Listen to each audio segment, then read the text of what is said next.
You are watching Grace Television.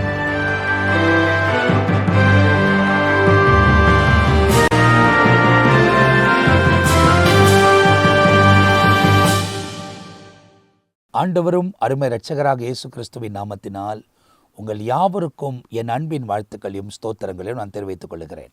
தேவனுடைய பெரிதான கிருபையால் இந்த காலையில் இயேசுவோடு கூட பேசுவோம் வாருங்கள் என்ற இந்த நிகழ்ச்சியில் உங்களை சந்திப்பதில் நான் மிகவும் மகிழ்ச்சி அடைகிறேன். தொடர்ந்து தேவனுடைய வார்த்தையை உங்களோடு கூட பகிர்ந்து கொள்வதில் எனக்கு ரொம்ப ஆசீர்வாதமாக இருக்கிறது. தேவனுடைய வசனங்களை கேட்டு அதன்படி நாம் நடக்க நம்மை அர்ப்பணிக்கும் போது நிச்சயமாய் ஆண்டவர் நம்முடைய வாழ்க்கையில் மேன்மையான காரியங்களை செய்வதற்கு அவர் சர்வ வல்லமை உள்ள தேவனாக இருக்கிறார். ஏன் இந்த நிகழ்ச்சி துவங்கப்பட்டது என்றால், ஒவ்வொரு நாளும் உங்களுக்கு வசனங்களை விதைக்க வேண்டும் என்ற நோக்கத்தோடு தான் இவைகள் ஆண்டவர் எங்களுக்கு சொன்னபடியால் நாங்கள் விதைத்து கொண்டிருக்கிறோம். எத்தனை பேர் பார்க்கிறீர்கள், பார்க்கவில்லை என்று எனக்கு தெரியாது. பார்க்கக்கூடியவர்கள் வசனத்தின்படி நடக்க உங்களை வாழ்க்கையை அர்ப்பணித்துக் கொண்டீர்களானால் தேவன் உங்கள் வாழ்க்கையில் மேன்மையான காரியங்களை செய்வார். நோவாவின் நாட்களிலும் அவர் தன் காலத்தில் நீதியை குறித்து பிரசங்கித்தார். யாருன்னா கேட்டிருந்தா, மனம் திரும்பி இருந்தால் அவர்களும் அந்த பிழைக்குள்ளே ஏறி வைப்பாங்க. கேட்கல, அதனால் யாருமே ஏறல. தன் குடும்பத்தை அவர் ரட்சித்து கொண்டார் என்பதாக வேதத்தில் எழுதப்பட்டிருக்கிறது. அப்போ ஆவியானவர் எங்களை கொண்டு இந்த வசதிகள் எல்லாம் பயன்படுத்தி உங்களோடு கூட வசனங்களை பகிர்ந்து கொள்ள வைக்கிறார். ஆகையால் தான் ஒவ்வொரு நாளும் ஊழியர்கள் உங்கள் மத்தியில் கர்த்தருடைய வார்த்தைகளை விதைக்கிறார்கள். அந்த வசனத்தை கேட்டு அதன்படி உங்கள் வாழ்க்கையை நீங்கள் அமைத்து கொண்டாதான் தேவன் தம்முடைய இரக்கங்களை உங்கள் வாழ்க்கையில் விளங்க பண்ணி வழிநடத்துவார் என்பதை நீங்கள் அறிந்து கொள்ள வேண்டும். வசனத்தை கேட்பது நல்லது, அதன்படி நடப்பது ரொம்ப ரொம்ப நல்லது. எனவே இந்த காலையிலும் ஒரு வசனத்தை உங்களுக்கு வேதத்திலிருந்து சுட்டி காண்பிக்க விரும்புகிறேன். ஏன்னா போன எபிசோடில் நான் பேசும்போது பரிசுத்த யோவான் எழுதின சுவிசேஷம் 14ஆம் அதிகாரத்திலிருந்து ஒரு வசனத்தை உங்களோடு கூட பேசினேன். ஆனால் இந்த பகுதியில் யோவான் எழுதின சுவிசேஷம் 15ஆம் அதிகாரம் 16ஆம் வசனத்தில் ஒரு காரியத்தை தேவன் சொல்லுகிறார். அதை தொடர்ந்து நிறைய வசனங்கள், அதாவது எல்லா வசனத்திலும் செய்திகள் இருக்கிறது, நல்ல கவனத்தில் வைத்துக் கொள்ளுங்கள். ஆனால் உங்களுக்கு விதைக்க வேண்டிய விதத்தை ஆவியானவர் உணர்த்துகிறபடி நாங்கள் விதைக்கிறோம். அதே தான் இதில் பேசக்கூடிய ஊழியர்களும் செய்கிறார்கள் என்பதை நீங்கள் அறிந்து கொள்ள வேண்டும். கடந்த நாளெல்லாம் காத்து இந்த புதிய நாளை தேவன் தந்திருக்கிறார். இந்த நாளிலும் அவர் வார்த்தையின்படி நாம் முன்னேறி கடந்து போவதற்கு நம்மை நாமே அர்ப்பணித்து கொள்ள வேண்டும். இப்போ 15ஆம் அதிகாரம் 16ஆம் வசனத்தை நீங்கள் வாசித்து பார்த்தீங்கன்னா இந்த வசனம் இப்படியா சொல்லுகிறது. You did not choose me, but I have chosen you and appointed you that you should go and bear fruit, and that your fruit should remain, that whatever you ask the Father in my name, he may give you. இந்த இடத்துல என் நாமத்தினால் நீங்கள் எதை கேட்டுக்கொண்டாலும் அது என் பிதா உங்களுக்கு செய்வார் என்பதை இயேசு சொல்லியிருந்தாலும், அதுக்கு முன்ன ஆண்டவர் சொல்லுகிறார், நீங்கள் என்னை தெரிந்து கொள்ளவில்லை, நான் உங்களை தெரிந்து கொண்டேன். ஆகையால் நீங்கள் போய் கனி கொடுக்க வேண்டும். அந்த கனிகள் உங்களுக்குள் நிலைக்க வேண்டும். இதுதான் ரொம்ப முக்கியம். கனி கொடுக்கணும், கனி நமக்குள்ளே நிலைக்கணும். ஆவியின் கனிகள் நமக்கு போதிக்கப்பட்டிருக்கிறது. கலாத்தியர் 5ஆம் அதிகாரத்தில் நமக்கு 22ஆம் வசனத்திலிருந்து அவைகள் சொல்லப்படுகிறது.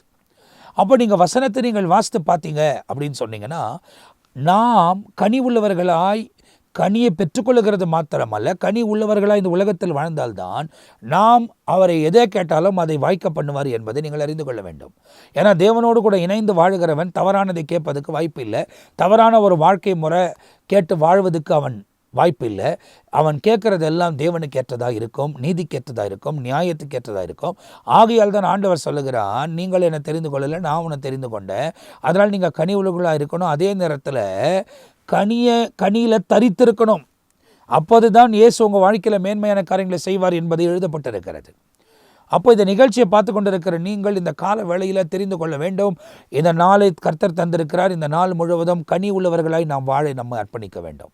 அன்பு காட்ட வேண்டும், பகை இருக்கக்கூடாது, கசப்பு இருக்கக்கூடாது, வைராக்கியம் இருக்கக்கூடாது. அப்போ மாம்சத்தின் இச்சைகள் நமக்குள் நிறைவேறாமல் ஆவிக்குரிய கனிகள் நாம் ஐக்கியமாக இருந்து தேவனோடு கூட இணைந்து வாழ்வதற்கு நம்மை ஒப்பு கொடுக்கும் போது தேவன் நம்முடைய வாழ்க்கையில் மேன்மையான காரியங்களை செய்வார். யார் மேலேயும் பகை வச்சுக்காதீங்க, யார் மேலேயும் கசப்பு வச்சுக்காதீங்க, யார் மேலேயும் வைராக்கியம் வச்சுக்காதீங்க. தேவனுக்கு ஏற்ற ஒரு வாழ்க்கை முறையில் அந்த உலகத்தில் வாழ்ந்து அவர் நாமத்தை மகிமைப்படுத்த உயர்த்த உங்கள் வாழ்க்கையை நீங்கள் அர்ப்பணித்துக் கொள்வீர்களானால் தேவன் உங்கள் வாழ்க்கையில் மேன்மையான காரியங்களை செய்வார் என்பதை நீங்கள் தெளிவாய் புரிந்து கொள்ள வேண்டும். ஆண்டவருக்கு ஏற்ற ஒரு வாழ்க்கை வாழ்வதற்கு உங்களை நீங்கள் அர்ப்பணித்துக் கொள்ள வேண்டும். வரக்கூடிய தீமையான வழிகளை விட்டு விலகி தேவனுக்கு ஏற்ற செயல்முறையில் அந்த உலகத்தில் வாழ நம்மை நாம் அர்ப்பணிக்கும் போது உண்மையாகவே ஆண்டவர் தம்முடைய கிருபையும் பலத்தையும் தயவையும் நம்முடைய வாழ்க்கையில் விளங்க பண்ணி அற்புதமான பாதையில் நம்மை வழிநடத்தி கொண்டு போவதற்கு அவர் சர்வ வல்லமை உள்ள தேவனாக இருக்கிறார். எல்லா குறைகளையும் நீக்கி நிறைவை தர அவர்தான் சர்வ வல்லமை உள்ளவர். அவரோடு கூட இணைந்து வாழ வாழ வாழ தேவன் நம்முடைய வாழ்க்கையில் மேன்மையான காரியங்களை செய்வார் என்பதை நாம் தெளிவாய் அறிந்து கொள்ள வேண்டும். எனவே இந்த நாளில் ஆண்டவர் உங்களுக்கு ஒரு வார்த்தையை கொடுக்கிறார்.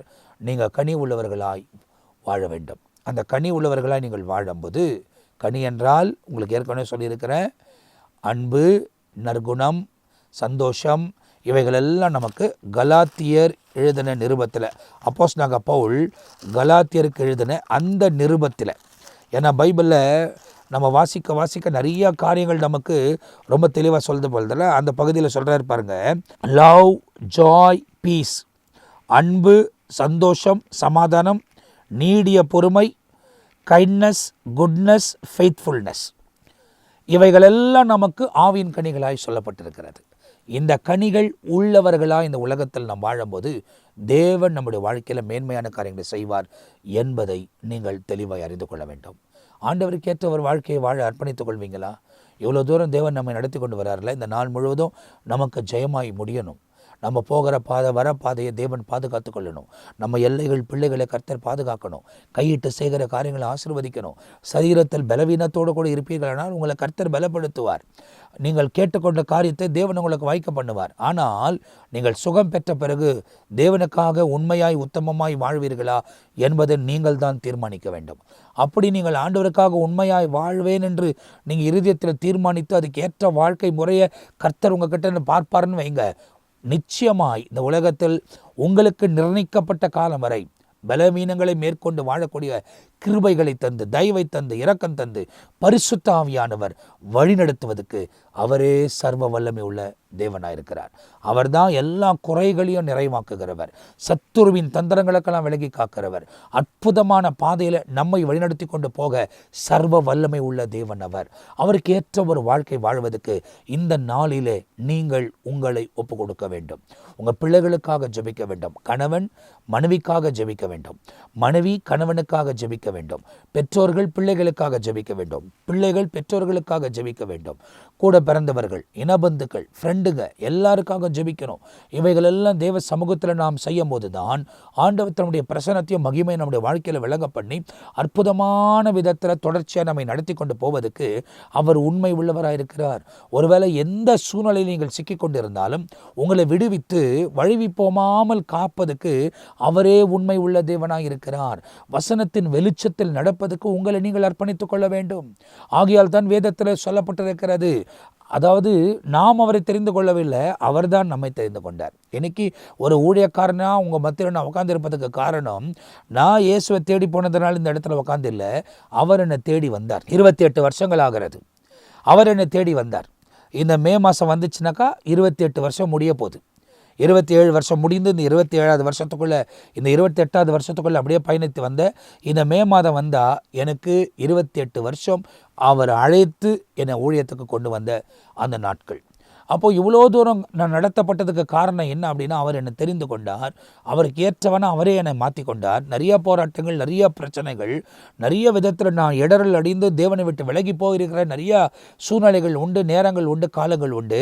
ஆனால் தொடர்ச்சியாய் அவர் என்னை பலப்படுத்தி நிலைநிறுத்தி இன்றைக்கு அவர் சமூகத்தில் அவர் சித்தத்தை பூரணமாய் நிறைவேற்றுவதற்கு என்னை தெரிந்து கொண்டு வழிநடத்துவதற்கு காரணம் அவர் மகா பெரிய கிருபை. அதே தேவன் உங்களுக்கும் கிருபை தந்து வழிநடத்துவார். ஆனால் அவரோடு இணைந்து வாழ்வதற்கு இந்த நாள் முழுவதும் உங்களை அர்ப்பணித்துக் கொள்ளுங்கள். அதுக்காக ஜெபியுங்கள். இயேசு உங்கள் வாழ்க்கையில் மேன்மையான காரியங்களை செய்வார். ஆகையால் தன் வேதத்தில் சொல்லப்பட்டிருக்கிறது, நீங்கள் என்னை தெரிந்து கொள்ளவில்லை, நான் உங்களை தெரிந்து கொண்டேன். அதே நேரத்தில் நீங்கள் கனி உள்ளவர்களாக இருக்க வேண்டும். அந்த கன்னிகள் உங்களுக்குள் நிலைத்திருக்க வேண்டும். அப்போது என் பிதாவை எதை நீங்கள் நோக்கி வேண்டிக் கொள்வீர்களோ அதை அவர் உங்களுக்கு கொடுப்பார் என்று வேதத்தில் எழுதப்பட்டிருக்கிறது. தேவனோடு இணைந்து வாழுங்கள். இயேசு உங்கள் வாழ்க்கையில் இன்னைக்கு மேன்மையான காரியங்களை செய்வார். நாம் ஜெபிக்கலாமா? நான் உங்களுக்காக ஜெபிக்க போகிறேன். நாம் இணைந்து ஜெபிப்போம். நல்ல பிதாவை, இந்த காலை நேரத்துக்காக ஸ்தோத்திரம். கடந்த நாளெல்லாம் காத்து இந்த புதிய நாளை தந்திருக்கிறதுக்காய் நன்றி. இந்த நாளில் தொடர்ந்து நாங்கள் முன்னேறி கடந்து போக கர்த்தர் உதவி செய்யும். தீமைக்கும் சத்துருவின் திட்டங்களுக்கும் அந்தகாரங்களின் ஆதிக்கங்களுக்கும் விலகி காத்து உடைய பிள்ளைகளை ஒவ்வொருவரையும் தெளிவான பாதையில் வழிநடத்த வேண்டுமா நாங்கள் ஜெபிக்கிறோம். குறையெல்லாம் நீக்கி நிறைவேற்றாங்க. அற்புதமான பாதையில் நடத்துங்க. உங்கள் நாமத்தை மகிமைப்படுத்த இவர்களை ஆசீர்வதிங்க. இந்த நாள் முழுவதும் உங்களுடைய பிரசன்னத்திலேயே அவர்கள் நிறைந்திருக்க, அவர்கள் உம்மோடு பேச, நீங்கள் அவரோடு கூட பேசுகிறதை கேட்க, அதன்படியே தன் வாழ்க்கை முறையை காத்துக்கொள்ள நீர் உதவி செய்யும். அவங்க இருக்கிற எல்லா சூழ்நிலைகளையும் மாற்றி உமக்கு ஏற்ற ஒரு வாழ்க்கை வாழ கிருபை தர வேண்டுமா நான் ஜெபிக்கிறேன். உங்கள் கிருபையின் கரத்துக்குள்ளே ஒவ்வொருவரையும் அர்ப்பணிக்கிறேன். பொறுப்படுத்திக்கொள்ள உங்கள் நாம மகிமைப்படட்டும். எல்லா துதி கன மகிமை உமக்கே செலுத்துகிறோம். இயேசு கிறிஸ்துவின் நாமத்தில் ஜெபிக்கிறோம் ஜீவனுள்ள நல்ல பிதாவே. ஆமேன், ஆமேன். பிரியமானவர்களே, இந்த காலையில் உங்களுக்கு இந்த நிகழ்ச்சி ஆசீர்வாதமாக இருந்திருக்கும் என்று நான் நம்புகிறேன். தொடர்ந்து கிரேஸ் டெலிவிஷன் சேனலில் உங்களுக்காக நித்திய ஜீவன் நிகழ்ச்சி வழங்கப்படுகிறது. மாரநாத்தா என்ற நிகழ்ச்சி ஒவ்வொரு திங்கட்கிழமையிலும் நேரடி காணலாய் வழங்கப்படுகிறது. அதே நேரத்தில் ஞாயிறில் ஆராதனைகள் மாத்திரம், அதாவது செய்தி மாத்திரம் உங்களுக்கு தொகுத்து வழங்குகிறோம். தொடர்ச்சியாக சுவிசேஷம் என்ற பகுதியும் வாரத்துக்கு 2 முறை உங்களுக்கு பிரசங்கிக்கப்படுகிறது. நடுவில் அநேக கூட்டங்கள் எல்லாம் உங்களுக்கு கொண்டு வந்து போடுகிறோம். தொடர்ந்து வசனத்தை கேளுங்க, வசனத்துக்கு ஏற்ற மாதிரி நடங்க. இயேசு உங்கள் வாழ்க்கையில் மேன்மையான காரியங்களை செய்வார். அடுத்த பகுதியில் உங்களை சந்திக்கிற வரை நான் உங்ககிட்ட இருந்து விடைபெறுகிறேன். கர்த்தர் உங்களை ஆசீர்வதிப்பாராக. ஆமேன், ஆமேன்.